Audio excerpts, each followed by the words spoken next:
Hey guys, welcome back.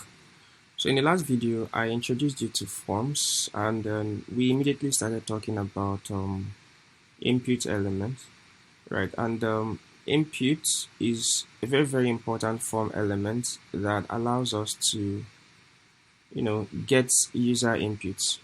Now, a lot of websites depend on user input. For instance, let's say you want to build a calculator, right? You're going to need a way to allow the users to enter the numbers they want to calculate and also the operations they want to do on those numbers.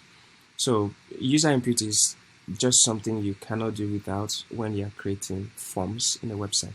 So we did mention that for you to create a simple user input, you start with the input element. Now an input element is one of those self-closing elements. As you can see, it doesn't have an explicit closing tag, and that is because it doesn't really take any content. It just outputs the inputs on your website or your web page, and basically a space, an area that allows you to type. And then I said input, there are different types of inputs element, and this type is what kind of determines the value that you're able to enter here. Some input elements take only numbers, some take date, some take just text. We're going to see the different the most popular input types, and then I'm going to leave a link in the description that will kind of give you other. I mean, there are many types of input, which we might not be able to cover all of them, but all of them will be specified using the type attribute. Okay, so we've seen text. Let's look at number. Another input type is number. Now, if you specify number and then you try to type a text, it doesn't work. Yeah, you can type E because you can have E in a number which is like exponential, so we know that. Now you also have this arrow here that allows you to just increment or decrement, or you can just go ahead and type whatever number you want, and the moment you have a number here and you click on this up arrow, you just start counting from that number, and then if you click down, it starts counting down towards 0. So yeah, that's the way number input works. It allows you use this when you want to collect number and not a text, right? Now the other attribute, the other type is email.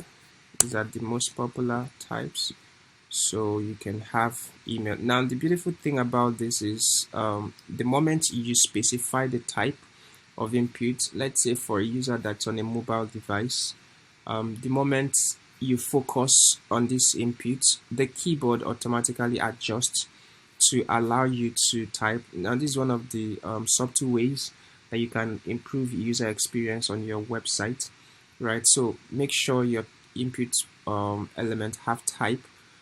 This is especially helpful for users that are accessing your website on a mobile device. So the moment they focus, the keyboard will adjust to type the correct to show you the characters that pertain to that particular input type. For instance, if the type is email, you're going to get that at symbol so that you can type directly and not have to switch functions on your keyboard and all that. So it's a great way to improve user experience. So that's type, and then we also have date.